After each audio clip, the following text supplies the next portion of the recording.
La madre Sarita nació en 1902, cuando Bogotá acababa de salir de la Guerra de los Mil Días. Esto dejó una época de mucha pobreza en Colombia. Nace y es la hija menor de 3 hermanos, en la que es la consentida de ellos. La madre de Sarita ayuda a las sirvientas, las acoge, les da alimento y empieza a trabajar con un sindicato de empleados. Fundan una comunidad religiosa con el sueldo de ella como maestra y otras sirvientas. Siendo tan joven, la madre Sarita sintió un compromiso claro como esclava de María. Se propone a trabajar seriamente con virtudes cristianas como pureza, obediencia, modestia, paciencia y claridad.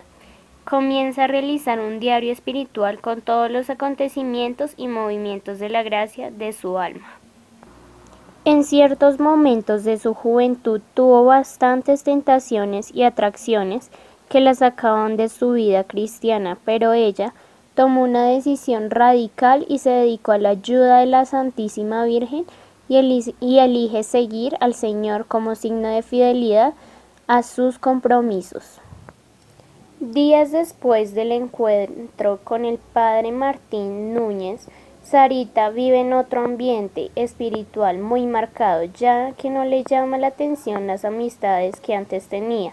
Se entrega a la meditación, a la reflexión y como fruto de este trabajo plasma, en forma de monólogo entre ella y su alma, algunas consideraciones. Como, oh dichosa alma mía, a ti como a Magdalena, se te dirá que escogiste la mejor parte, la cual no te será quitada.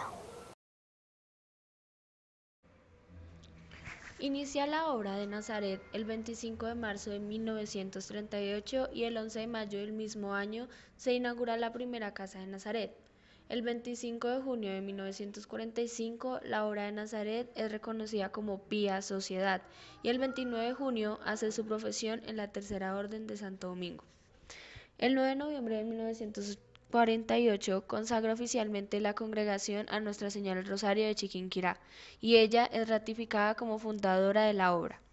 El 4 de agosto de 1950 la obra de Nazaret cambia su nombre por el de Hijas de Nuestra Señora de Nazaret Dominicas. Y el 25 de marzo de 1964 la congregación recibe la aprobación diocesana y el 15 de abril la agregación a la Orden de Predicadores y el 8 de septiembre de 1975 la aprobación pontificia.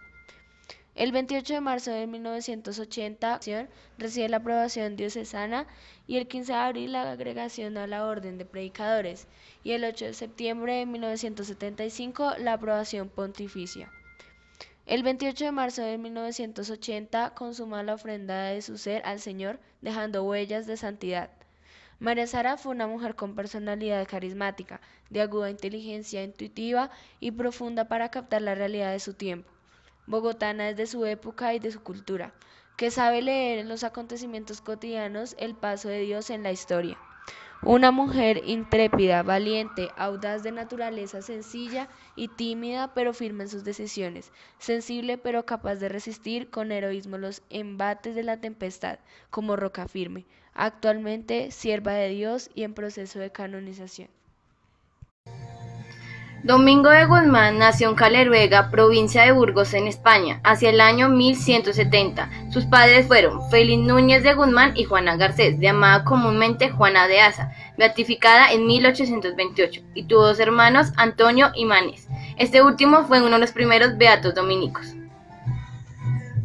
De los 7 a los 14 años, bajo la preceptoria de su tío el arcipreste de Gumiel de Izán, Gonzalo de Asa recibió esmerado formación moral y cultural. En este tiempo transcurrió en su mayor parte en Gumiel de Izán, despertó su vocación hacia el estado eclesiástico. Porque de los 14 a los 28 vivió en Palencia, 6 cursos estudiando artes, humanidades superiores y filosofía. 4 teología y otros 4 como profesor del Estudio General de Palencia.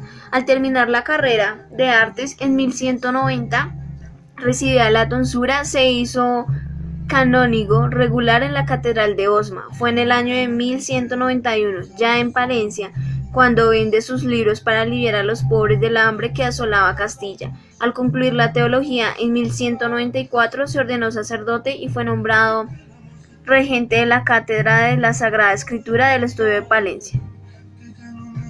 2.1. En 1205, al finalizar sus 4 cursos de docencia y magisterio universitaria, con 28 años de edad, se recogió en su cabildo. Luego el obispo le encomienda la presidencia de la comunidad de canónigos y el gobierno de la diócesis en calidad del vicario general en la misma. En 1205, por encargo del rey Alfonso VI de Castilla, acompaña al obispo de Osma, Monseñor Diego de Aceves, como embajador extraordinario para concertar en la corte danesa las bodas del príncipe Fernando. Con este motivo realizó viajes a Dinamarca y a Roma, y durante ellos se decidió su destino y se aclaró definitivamente su ya antigua vocación misionera.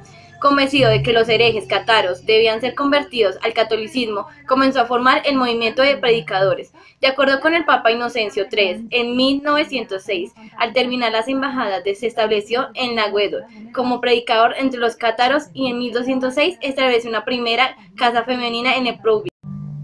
Para predicar la doctrina católica entre los pueblos apartados de la fe, en 1915 establece en Tolosa la primera casa masculina de su orden de predicadores, cedida a Domingo por Pedro Sella, quien con Tomás de Tolosa se asocia a su obra. En septiembre del mismo año llega de nuevo a Roma en segundo viaje, acompañado del obispo de Tolosa, Monseñor Fulco, para asistir al cuarto concilio de Letrán y solicitar del Papa la aprobación de su orden como organización religiosa de canonios regulares.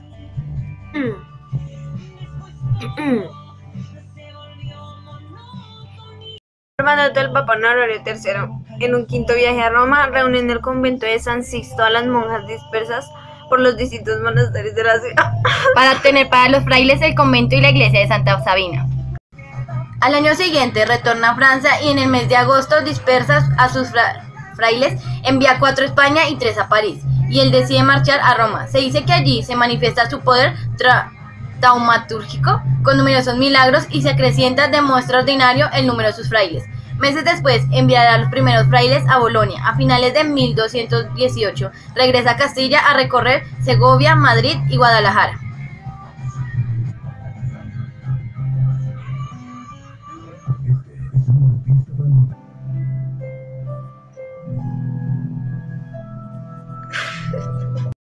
En la fiesta de Pentecostés de 1220 asiste al primer capítulo general de la orden, celebrado en Bolonia. En él se redacta la segunda parte de las constituciones.